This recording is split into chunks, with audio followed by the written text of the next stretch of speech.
ಕಚಡಾ ಸೇ ಖಜಾನ. ಸ್ನೇಹಿತರೆ, ನಾನಿವತ್ತು ನಿಮಗೆ ಕಚಡಾ ತಗೊಂಡೋಗಿ ಹೇಗೆ ಖಜಾನ ಮಾಡೋದು ಅಂತ ಹೇಳ್ಕೊಡ್ತೀನಿ. ಅದಕ್ಕೂ ಮುಂಚೆ ನನ್ನೊಂದೆರಡು ಸಿಂಪಲ್ ಕ್ವಶನ್ಸ್ ಇದೆ, ಅದಕ್ಕೆ ಆನ್ಸರ್ ಮಾಡಿ. ನೀವೇನಾದರೂ ಇದುವರೆಗೂ ನಿಮ್ಮ ಬಟ್ಟೆಗಳು ಇಲ್ಲ ನಿಮ್ಮ ಫ್ಯಾಮಿಲಿ ಮೆಂಬರ್ಸ್ ಯಾರ್ದಾದ್ರೂ ಬಟ್ಟೆಗಳನ್ನ ಚಾರಿಟಿಗೆ ಡೊನೇಟ್ ಮಾಡಿದ್ದೀರಾ? ನನಗೆ ಗೊತ್ತಿರೋ ಹಾಗೆ, ಸರ್ವೆ ಗೊತ್ತಿರೋ ಹಾಗೆ, ಇಂಡಿಯಾದಲ್ಲಿ ಮಾತ್ರ ತುಂಬ ಜನ ಶರ್ಟ್ಸ್ನ ಪ್ರಿಫರ್ ಮಾಡ್ತಾರೆ. ಬೇರೆ ಕಂಟ್ರೀಲಿ ಹುಡ್ಡೀಸ್ ಮತ್ತು ಟೀ ಶರ್ಟ್ಸ್ನ ಜಾಸ್ತಿ ಪ್ರಿಫರ್ ಮಾಡ್ತಾರೆ. ನೀವು ಇವತ್ತು ಏನು ಇಂಡಿಯಾದಲ್ಲಿ baggy pant, over size T shirt ಟ್ರೆಂಡಿಂಗಲ್ಲಿ ನೋಡ್ತಿದ್ರು, ಇದು ಆ್ಯಕ್ಚುಲಿ ಇಂಡಿಯಾದಲ್ಲಿ ಇವತ್ತಿಗೆ ಟ್ರೆಂಡಿಂಗ್. ಬಟ್ ಬೇರೆ ಕಂಟ್ರೀಲಿ ಇವತ್ತಿನವರೆಗೂ ಕ್ಯಾಶುವಲ್ ವೇರ್ ಸ್ನೇಹಿತರೆ ಇದೊಂದು. ಸೊ ಆ ದೇಶಗಳಲ್ಲಿ ಈ ಥರ ಬಟ್ಟೆಗಳನ್ನ ಡೊನೇಟ್ ಮಾಡ್ತಾರೆ. ನಿಮಗೆಲ್ಲ ಗೊತ್ತಿರೋ ಹಾಗೆ ಯಾವುದೇ ಚಾರಿಟಿಲಿ, ಯಾವುದೇ ಆಶ್ರಮಗಳಲ್ಲಿ ಈ ಥರ ಬಟ್ಟೆಗಳನ್ನ ಆಗೋದಕ್ಕೆ ಬಿಡಲ್ಲ ಸ್ನೇಹಿತರೆ.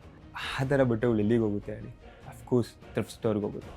ಥ್ರಿಫ್ಟ್ ಅಂತ ಅಂದರೆ ಏನಿಲ್ಲ, ಪ್ರೀ ಓಲ್ಡ್ ಕ್ಲಾತ್ನ ತೊಗೊಂಬಂದು ಯಾರಿಗೆಲ್ಲ ಆಸೆ ಇರುತ್ತೋ, ತುಂಬಾ ನನ್ನ ಹತ್ರ ಅಷ್ಟೊಂದು ದುಡ್ಡಿಲ್ಲ, ನನಗೆ ಯಾವುದಾದ್ರೂ ಬಟ್ಟೆ ಆದರೂ ಪರವಾಗಿಲ್ಲ ಬಟ್ ಬ್ರ್ಯಾಂಡೆಡ್ ಆಗಿರಬೇಕು ಅಂತ ಅಂಥವ್ರಿಗೆ ತೊಗೊಂಡೋಗಿ ಕೊಡ್ತಾರೆ. ಅದನ್ನೇ ಪ್ರೀ ಓಲ್ಡ್ ಕ್ಲಾತ್ ಅಂತ ಕರೀತಾರೆ. ಲಾಸ್ಟ್ ವಿಡಿಯೋದಲ್ಲಿ ತುಂಬ ಜನ ಚಿಕ್ಕಪೇಟೆಗೆ ಬ್ಲೇಮ್ ಮಾಡಿದ್ರು. ದಯವಿಟ್ಟು ಸ್ನೇಹಿತರೆ ಹೇಳ್ತಿದ್ದೀನಿ, ಚಿಕ್ಕಪೇಟೆ ಎಷ್ಟೋ ಜನಗಳಿಗೆ ಜೀವನ ಕಟ್ಕೊಟ್ಟಿದೆ. ಚಿಕ್ಕಪೇಟೆ ಇರೋ ಕೆಲವೊಂದು ಸ್ಟೋರ್ಸ್ ಥ್ರಿಫ್ಟ್ ಸ್ಟೋರ್ ಹೌದು. ಯಾವ ಸ್ಟೋರಲ್ಲಿ ರೋಡ್ ಸೈಡ್ ಇಟ್ಕೊಂಡು ಮಾಡ್ತಿರ್ತಾರೋ ಅದೆಲ್ಲ ಥ್ರಿಫ್ಟ್ ಸ್ನೇಹಿತರೆ. ನಾನು ನಿಮಗೆ ಕೆಲವೊಂದು ವೀಡಿಯೋ ಕ್ಲಿಪ್ಸ್ ಕೂಡ ಹಾಕ್ತಿರ್ತೀನಿ, ನೋಡ್ಕೊಳ್ಳಿ. ಇದೆಲ್ಲ ಕ್ಲಿಪ್ಸ್ ಏನು ನೋಡ್ತಿದ್ರು ಇದೆಲ್ಲ ಥ್ರಿಫ್ಟ್ ಸ್ಟೋರ್. ಅದು ಬಿಟ್ಬಿಟ್ಟು ಪಾಪ ಶಾಪ್ ಒಳಗಡೆ ಇರೋ ಬಟ್ಟೆಗಳನ್ನೆಲ್ಲ ಥ್ರಿಫ್ಟ್ ಅಂತ ಹೇಳೋದಕ್ಕಾಗಲ್ಲ. ತುಂಬ ಜನ ಕೇಳಿದ್ರಿ ಕೂಡ ಹೇಗೆ ನಾವು ಚೆಕ್ ಮಾಡೋದು ಅಂತ.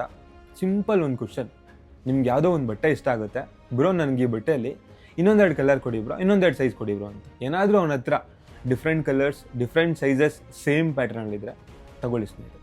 ಥ್ರಿಫ್ಟ್ ಸ್ಟೋರಲ್ಲೆಲ್ಲ ಒಂದೇ ಥರದ ಬಟ್ಟೆ 1-2-3 ಬರ್ಬೋದು ಅಷ್ಟೇ, ಬಟ್ ಬಲ್ಕಾಗಿ ಯಾರೂ ಕೊಡಲ್ಲ ಸೇಮ್ ಪ್ಯಾಟ್ರನ್ ಇರೋ ಬಟ್ಟೆನ.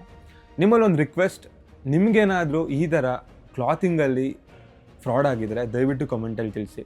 ನಿಮ್ಮ ಕಮೆಂಟ್ ಓದಿ ಇನ್ನೊಬ್ಬರು ಅಲರ್ಟ್ ಆಗಿರ್ತಾರೆ.